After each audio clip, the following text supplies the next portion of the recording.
So moving on then in Being and Time to the next chapter, which is chapter 3, the worldhood of the world. We move now in Heidegger from an analysis to being in to the worldhood of the world. So this chapter is concerned essentially with the structure of the world and what he means by the word world. The theme of world is, of course, as anyone knows who has read much Heidegger, is one of the major themes, thematic preoccupations all through, from start to the end of his career. What it means to be in a world and what it means to be out of a world become thematic concerns for Heidegger. And so we have then the idea of the worldhood in general. And first he says that the word world has four different senses in which it can be used. And the first sense is, of course, in the sense, cosmologically speaking, of the world as the universe, the sum total of the world as an entire universe. So there's that sense, but he doesn't mean it in that sense. Then secondly, there's an ontological sense in which it refers to the entities within a particular world, such as all the objects in mathematics, in the world of mathematics, those entities that exist within that world. So it's in a particular contingent world in that sense, but it's ontological. Then there's the third sense in which it's understood in a pre-ontological existential sense. And existential means a particular Dasein's stand with respect to its being. So it's a particular, the world of the businessman, the world of the official academic, or they're specific pre-ontological existential worlds in that sense. And then finally there's the sense of the worldhood of the world, which is the sense in which he means it in this chapter as ontological existential, in terms of it having to do with the structure of his ontology. And this sense of the world tends to be not visible. It tends to be a kind of invisible, all-inclusive environment which we're not aware of until something happens. And what makes the world visible, what brings it into conspicuousness, is a concept that he moves into in the middle of here in the next section of this chapter, when he talks about another mode of being. So far we've discussed two modes of being: Dasein, the mode of being in the world as existenz, which is the human way of being in the world on the one hand, and Vorhandenheit on the other, which is the way of being in the world as a self-sufficient entity, basically a substance that's mathematically and physically measurable. It's the scientific way of being in the world, as it were. But now he introduces a third way of being in the world, Zuhandenheit, to contrast with Vorhandenheit. And Zuhandenheit is translated here as ready to hand. And it has to do with the equipmental nature of being in the world. So our equipment, what we encounter immediately in our immediate environment, our human Umwelt, our human world round, are tools and equipment that we use in our life tasks. And these tools have an equipmental nature that is ready to hand, and the ready to handness of them is that they are involved in a web of interreferentiality, such that every single aspect of them presupposes all the other tools that comprise the sum totality of involvements that these tools are all involved in, the human world, basically. My hammer cannot be understood outside of the context of the nails that it uses to strike its blows with, or the forge, or the anvil that made it, and so forth. All these things have a referentiality to them that creates a web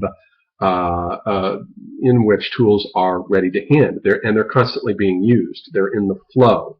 But now, if something happens and my tool breaks down, let's say the head falls off of my hammer, it's no longer in the flow, as it were. It's no longer ready to hand. It's now unusable.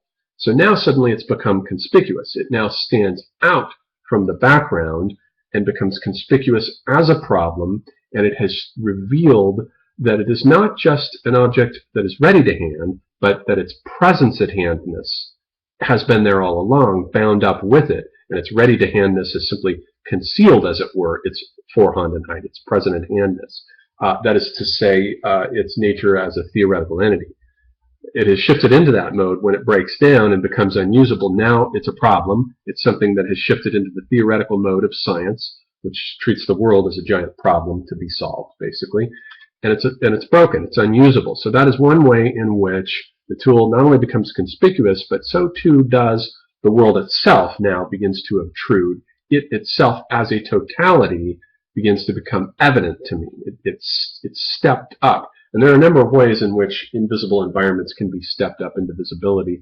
McLuhan used to talk about this. The artist is the one par excellence who takes the environment that's normally invisible to us. We're not aware of the environment. For example, how aware are we of the electromagnetic environment that we're constantly swimming in like fish?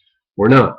But when we take a science fiction artist who writes a narrative like, let's say, War of the Worlds, and films it like in the George Powell version in the 50s, when it's clear that these things are like modified television sets shooting out death rays, then we begin to see how the electromagnetic environment starts to become visible in art by exaggerating and caricaturizing it with the use of metaphor to turn it into something that's striking and bizarre and threatening. Now it becomes visible. It's conspicuous in works of art. But also in technology, the environment for Heidegger becomes visible. It becomes conspicuous when it shifts out of its ready-to-handness, its Zuhandenheit mode, into the mode of Vorhandenheit, and it becomes conspicuous as a problem. So that is the shift of the tool. The tool can also, there can also be problems such as the tool might be missing, or the tool might be a problem that's in the way that has to be moved. But in either sense, in all three of these senses, there's a shift from the Zuhandenheit to Vorhandenheit, from ready-to-hand, the ready-to-hand mode, to the presence at hand. And basically nature, in the pure sense, is presence at hand. It's the present at hand aspect of things that is overcoded by the human world into a world that is usable and therefore ready to hand. So as he talks about in the middle chapter here, where he talks about signs, semiology, are a way of overcoding the world of nature, of the world of things that are present at hand, into a world of ready-to-hand references that are always indicating things, such as the blinker that I use on my car, that it has a red arrow that shifts and that tells me and that tells the people around me that I'm going to turn. That is a sign that is ready to hand. Signs are themselves in the equipmental mode. They are ready to hand also, and they are part of this overcoding process. Also, with regard to the ready-to-handness of the human cultural world, the world of technology, of equipment, there is an aspect in which they're either connected with reference, or they are embedded in assignments. The assignments are simply the projects that they are involved with that involve them in larger tasks, or the human Umwelt, the human world around, that involve them in larger tasks. And this is basically the worldly character of human equipment. Then Heidegger actually finishes this chapter, it's a long chapter, with a discussion of the three different types of spatiality. Each of these three different modes of being, Vorhandenheit, Zuhandenheit, and Dasein, also has a different type of space, a different type of understanding of spatiality, of situating where things are at. And of course, for Vorhandenheit, the type of space that it is involved with is the scientific type of space. This is the type of space that is translatable into mathematics. It's homogeneous space that is laid out like a grid, like the Cartesian grid, and he critiqued Descartes in this chapter, the Cartesian understanding of the world being the opposite of what he's talking about here. The Cartesian understanding being a world based on substance, in which being is understood as extension and is accessible only by physics and mathematics, is something that Heidegger is not interested in and is eschewing here. But it is the mode of spatial understanding, homogeneous space, that is the basis of the mode for Vorhandenheit, for understanding the world in terms of Vorhandenheit. Science lays a grid over the world of latitude and longitude, in which space is homogeneous and therefore completely indifferent to what types of objects are in that space or where they are at. The spatial mode of things which are in the mode of ready to hand, on the other hand, has to do with what Heidegger calls region. The space of equipment in its ready-to-hand mode is regional because it matters where things are at. Things, as it were, place themselves, or are placed rather by human beings, in specific places in ways that are oriented. The graveyard, for instance, is oriented toward sunrise and sunset. Cathedrals are built in such a way that they're laid out on an east-west axis, and the apocalyptic imagery is normally on the west facade, and the Mass takes place in the eastern part of the church to correspond to the risen Christ and the rising of the sun. This is all regional space. There's a sunny side of the house and a shady side of the house. The sun has its own positions. At sunrise, it's in a certain region of the sky, and a region of the sky at midday, and a region of the sky at sunset, and then at midnight. And it matters in terms of the human world because it makes different things possible for human activities, and therefore it has to do with the readiness to hand of things. So everything in the readiness to hand mode has a spatial orientation that has to do with region, that has to do with how things are placed. And it matters where they're at. And this has nothing to do with the mode of Vorhandenheit, in which things are spatially neutral. And they're basically random, and it doesn't matter where they're at. The third mode of spatialization is that proper to Dasein itself. Dasein, and it's badly translated here as deseverance, the type of space that what Dasein does is Dasein makes things that are remote present, close by. It also makes the close by distant.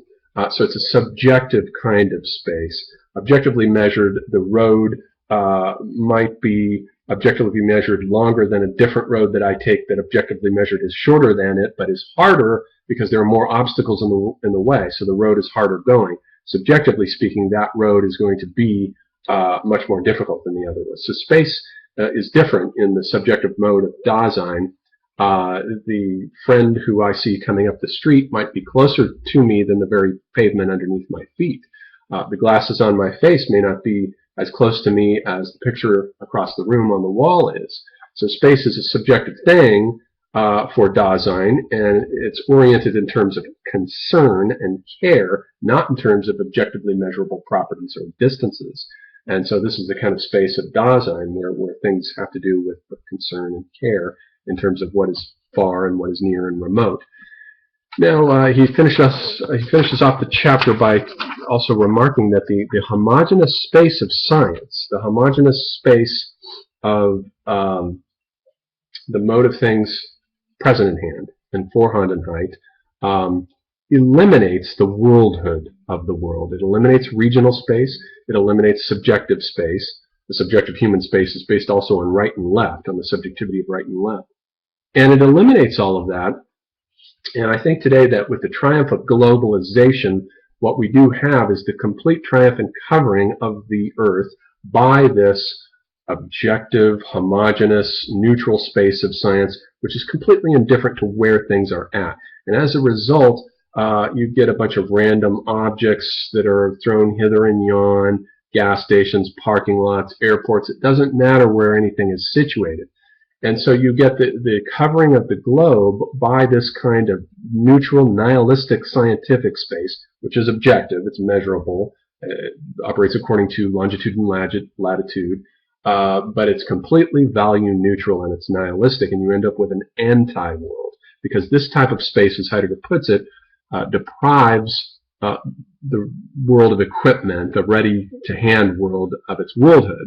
We might say the human cultural world, the Dasein world, is deprived of its worldhood, and you get the creation of this anti-world, which is completely anathema and antithetical to the human world, in which it matters where things are at. It matters in the human world whether a cathedral is aligned on an east-west axis, because it orients the consciousness and integrates it into the world in a way that is meaningful. Science has eliminated those connections with the creation of the anti-world composed out of Marc Augé's non-places, which is all we have now that's coming in, and that's a threat to all worlds considered as regional, ethnic worlds that have cultural authenticity, Benjaminian auras to them, art objects and places that have authenticity and historical auras to them. All that is wiped out by the anti-world of the space of the homogeneous space of science, which is laid like a grid, like a Cartesian grid across the world.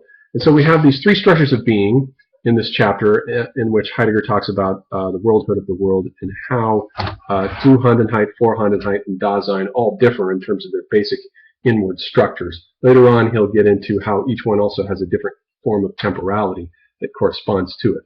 And in the next chapter, then we'll move on to the who of the world, the being in the world, and what that means and what its implications are.